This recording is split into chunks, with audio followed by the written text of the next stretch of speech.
Hi Scott, how you going? I'm good. How are you? I'm awesome. So great to have you on our video show. Such I a guess we pleasure. could call it a video show. Absolutely.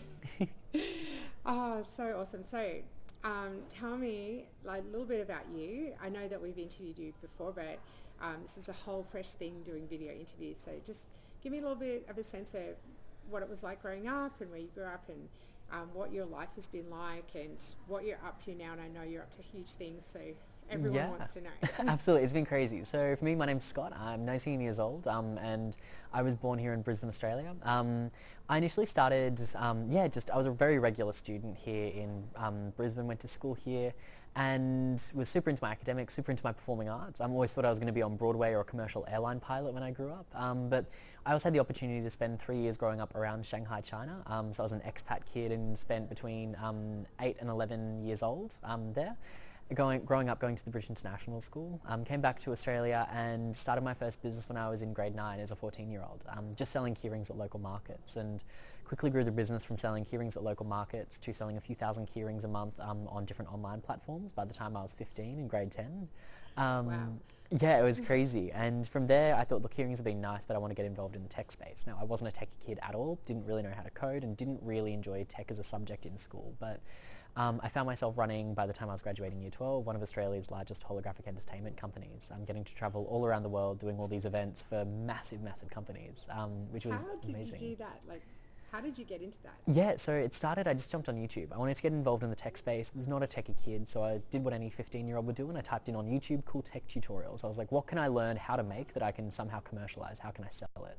And I found a tutorial teaching me how to make holograms like you see in Star Wars and Iron Man out of some cut-out CD cases. And I gave it a go, and I Oh, created this jellyfish. It was just a hologram jellyfish floating in midair above my phone using nothing but some CD cases and some tape. And I thought, if me, a not very techie 15-year-old, can do this, imagine what this technology is capable of. So within a week, we'd launched our first product, just selling it online. And from there, it just started growing. We had people all around the world buying these products and sending us in photos and videos of what they were using the holograms for. One of which was a large events and marketing company. And we had a few other events and marketing companies reaching out, and we just kept doing all sorts of different events, all sorts of different marketing campaigns for these different clients that eventually got bigger and bigger and bigger until we were dealing with these multinationals all around the world.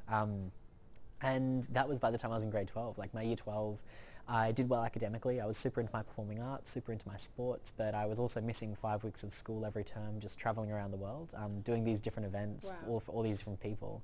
I'd go from presenting to a group of company executives down in Sydney, flying back to Brisbane and sitting in an exam the next morning, or doing an international trip and coming back to Brisbane and getting a detention for handing an assignment in late.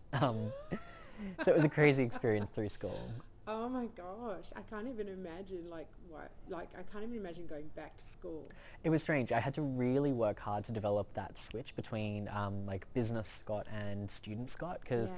I found, like, obviously if you go to a business event, you can't walk in there as a regular 16-year-old, otherwise you're going to stand out like a sore thumb. So you had to really focus on building your maturity, which I found relatively easily. But the bit that I struggled with was going back into school mode and going out and hanging out with a bunch of 16, 17-year-olds and playing handball and talking about memes. And I had to really, really work to develop that switch, because if I went back to school and I started trying to talk business or talk about global like affairs and politics and stuff like that, it just didn't resonate at all with any of my peers and my teachers, and everyone thought I was a bit strange. So it was something that I think I managed to start getting down pat by the time I was graduating, but it's something I had to really work hard for. That's incredible.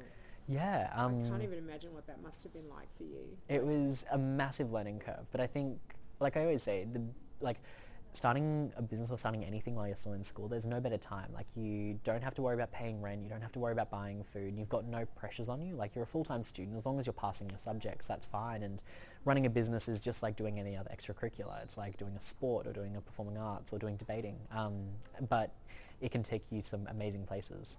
Yeah, that's so cool. Yeah. So, thinking about now, like what's important to you in your life? I think what's important to me in my life now, I'm 19 years old.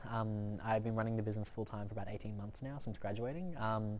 And I think for me, I found myself spending the majority of my time, whilst we still work in the events and marketing space, I spend the majority of my time in the education space, because that's where I can really see the impact. Like, the events and marketing space is great. Like, don't get me wrong, I love splitting my time and going back into that space to refresh and excite me. But I think what I really love is seeing the impact that we can create, and seeing, like, it sounds corny, but like the lives being changed. I even just yesterday ran into a student that we worked with in one of our first programs 18 months ago, and he pulled me up. We worked with him up in regional Queensland, and he pulled me up yesterday, and he was in QUT, and he said, "Hey Scott, I just wanted to let you know, like, we did this startup program with you 18 months ago, and whilst I might not be running my own startup, I'm studying law at QUT, and I'm specialising in startup law because I just want to get back into that space, and I'm marrying these two loves, and one of which that I didn't even know I had 18 months ago." So being able to see those impacts. Other students I've been working with up in Townsville, it's this group of girls that are making scrunchies in high school and selling them to all of their friends, and they were saying to me the other day, they said, "Scott, we're so busy with scrunchie orders, we don't have time to do our homework."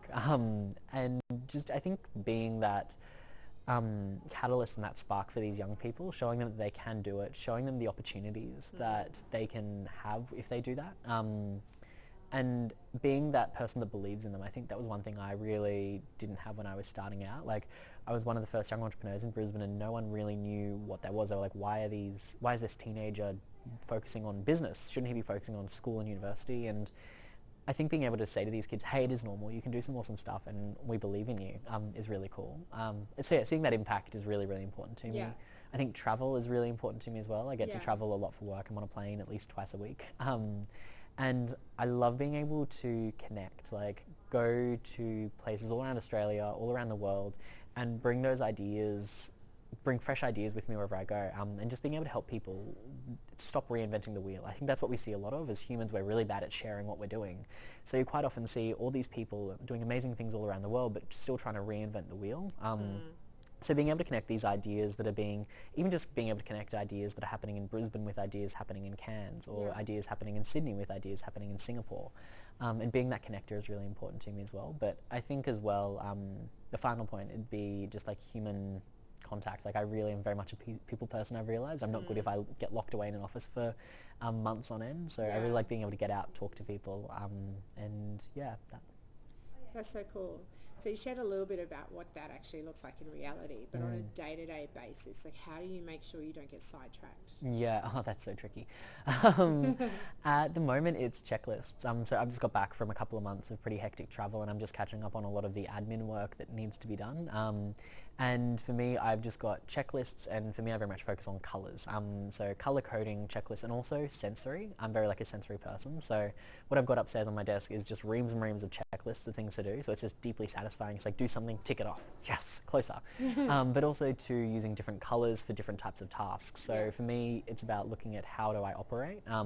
And if I'm feeling in a bit more of a creative mood where I want to put some music on and just chill out and do a bit of work, I've got all my creative stuff highlighted in green. If I'm feeling like very just hardcore productive, like just all in, smash it out, get some really heavy work done, I've got that in grey, and like different colours, and also different different like sensory things. So little like if I'm doing creative work, I'll put on a sorry. Phone started running. So if I'm doing like some really creative work, I might start just playing with a bit of blue tack in my hand. But if I'm doing that hardcore work, I might start putting a different soundtrack on it, a different playlist. So just really understanding how my body works best, and making sure that I can give myself every chance of doing a really good job no matter what task I'm doing, to maximize efficiency. So it's about what music am I listening to, what colors am I using, and what mood am I in, and just being able to sense that. Wow. That's so great. Like, it's like you've just created this whole productivity system for yourself. Absolutely. I think like, I know my partner always gets frustrated at me for this, but I think like everyone's brain and everyone is essentially like a little computer or a little robot. You've just got to figure out how that computer operates. So for example, if your computer's running really slow one day, you might try, I'll just try closing a couple of tabs, or I might try doing this. Like, for every piece of technology, we always have those little hacks of how to get it to be better. And I think our brains are exactly the same. It's just about figuring out what makes us tick and what can make us tick in a more efficient way. Yeah, absolutely. But I think as well, though, like, it's about giving yourself time to switch, like, turn that computer off. Like, it's why it's important to turn your computer off every night and shut it down, just to give it time to rest and relax. And I think it's doing the same for me. Like, allowing myself to have that switch off time where I can just chill out and do a Sudoku, read a book, watch a movie, stuff like that. Do you find you have to schedule time to do that? I don't know. I try to be relatively strict as far as leaving work at the office as much as possible. For me, I'm a total workaholic. Like, I would be working 24/7 if I could. But I think it's just about being strict on saying, okay, cool. If I need to, like, I'm giving myself between 8 o'clock or 7:30 and 6:30 each day to get as much work done as I can. I'm going to come into the office and do that. Because that way when I go home at 6:30, I'm like, great, I'm switched off. I'm just on Instagram. I'm talking to friends. I'm watching movies, spending time with my partner and everything like that. Yeah. I think it's important. Like, for me, it's very much, like stepping on that bus and going home, like, great, switched off. Yeah. Yeah. Cool. So we talked about how education is really important to you. So a little twist on the questions I asked you last time. I know that I think you said that you'd never been asked this question before in that way. Is that true? Yeah. Yeah. And I would have asked you last time, well, who would benefit in your life? And you mentioned, I think you mentioned like some celebrities you would really love to ask that question on. Yeah. Which was an interesting response. And so, but when you think about kids, like if kids were asked this question and if they could actually live in the context of what was important to them from a very young age, like what difference do you think that would make for them? Yeah, I think it's important. Like, I think it's important to start implementing these like good habits as early as possible. All the research is showing us that kids, when they're young, their brain is essentially just like a piece of Play-Doh. You can mold it however you like, and I think it's important to mold it and to get them thinking about these questions as young as possible.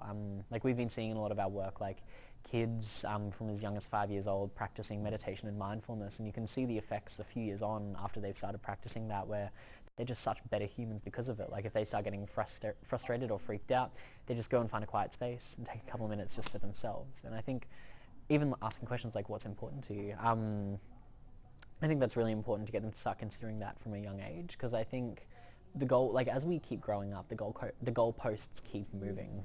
Like I remember as a kid, I was like, look, if I can have $20 a week for tuck shop, I am set. Like life is good. But then now as a adult, I'm like, $20 a week, that's not going to get me far. So like as we keep growing and progressing through our lives, the goalposts keep moving, and I think it's important to take that time to check in with yourself. It's the whole idea of when you're running a business, taking time to work on the business, not just in the business. It's the same thing with taking time to work on ourselves, not just working every minute of our lives. And I think that's a really important habit for people of all ages, but especially starting it with young people to start practicing, is just taking a bit of time to stop and reflect and say, like, am I happy? What's important to me? And what's next? Yeah. Yeah, great. Awesome. Well, thanks very much for the chat. Such a pleasure. Anytime. Fantastic.